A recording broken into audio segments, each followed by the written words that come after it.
Осы видеода мен Портлендтің басты шамшырағын көрсетемін.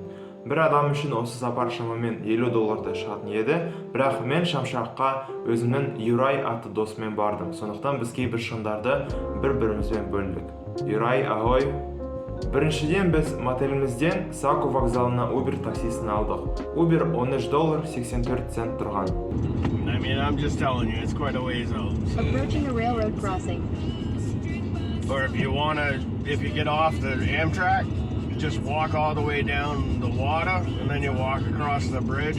It'd probably take you 45 minutes. Қазір біз Сако Transportation Center'дамыз и поезды күтіп отырмыз. Осы центрдің қызығы тек қана бір темір жол бар екен.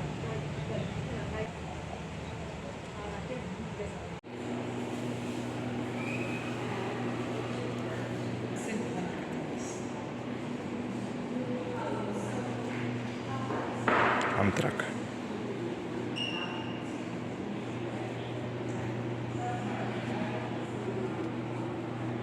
Міне, қазір осыған барамыз. Келесі шығын поезд билеті. Юрай онлайн түрде алдын ала екеумізге билет сатып алған, бір адамға Сакодан Портлендқа дейін билет $6 ғана тұрады.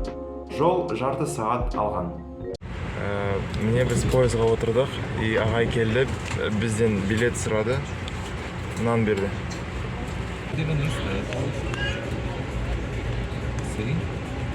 I want to check it on my map. Портлендтің вокзалына келісімен шамшыраққа такси алу керек болған. Біз лифт таксисін алдық, лифт қосымшасы Uberге ұқсас. Лифт $13.40 тұрған. Where are you guys from? I'm from Slovakia. Okay. And I'm from Kazakhstan. Are you here as camp counselors or hospitality workers or just on vacation? We're J1 students. You are? Oh, great. Yeah. Great. We're living in Saco. In Saco. Yeah. And do you get to work for the summer when Yeah. you're here? We have to work. Where do you work? Good. I met a couple other people from other places that are working there this summer too. So good. Oh, sugar. Шамшырақ Элизабет мүйісінде орналасқан. Осы шамшырақ Мэйн штатының ең ескі шамшырақ болып табылады, және ол 1791 жылы салынған болатын.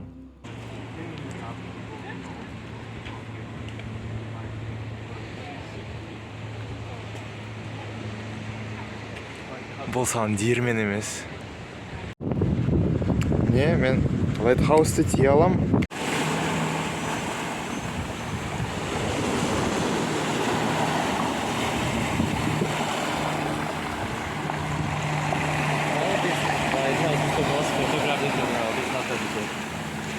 Really? Құрметті Райнольдс мырза, сіздің минтіңіз бұл жерде мүлдем жұмыс істемей жатыр. Мен досымда AT&T және онда бұл жерде сервис бар.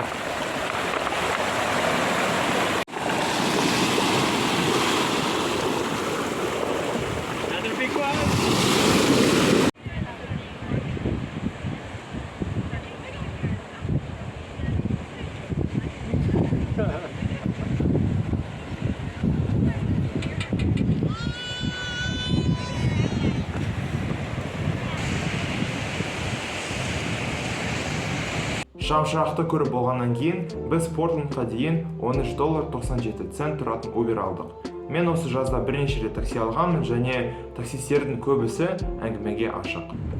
They have so many different things that are going on around here. It's hard to keep track of all of it. Ал кейін бір пересадкамен автобуспен мотелімізге дейін жеттік. Автобуста бір рет жүру үшін $2 төлеу керексің, бірақ кейбір автобус жүргізушілері бізге, студенттерге $1 ретінде жеңілдік берген. Менің жұмысымды Сакода тапқаным жақсы болған, өйткені мен табиғатты, әсіресе Мэйн штатының ормандарын жақсы көремін. Мотеліміздің қасында орман болған, және онда бір лавканы қойған екен. Таңертең жұмысыма барар алдында осы лавкаға 5 минутқа отырып, жай ғана табиғатқа қарап, оны тыңдау мен үшін рахат болды. Рахат салам.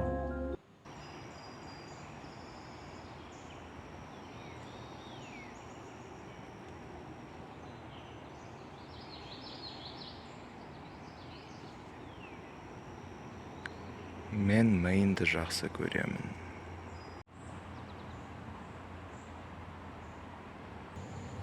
Бұл бургер, бұл пицца, печеньки.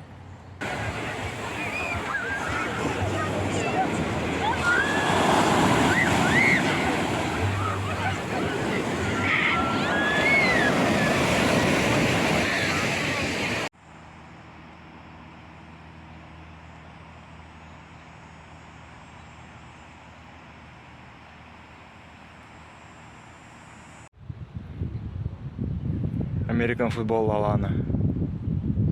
Әрбір америкалық штаттың өз басты тағамы бар. Мэйннің басты тағамы лобстер. Мен осы жазда міндетті түрде лобстерді жеп көрем деп шештім. Бүгін кәдімгі күн болған. Екінші жұмысымда посудомойщик болып жұмыс істедім. И күннің ең соңында маған коллегам келді.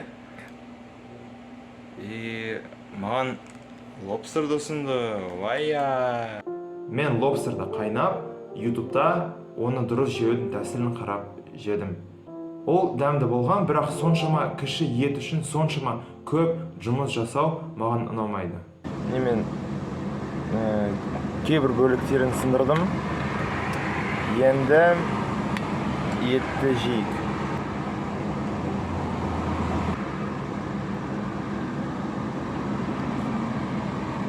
Жаман емес.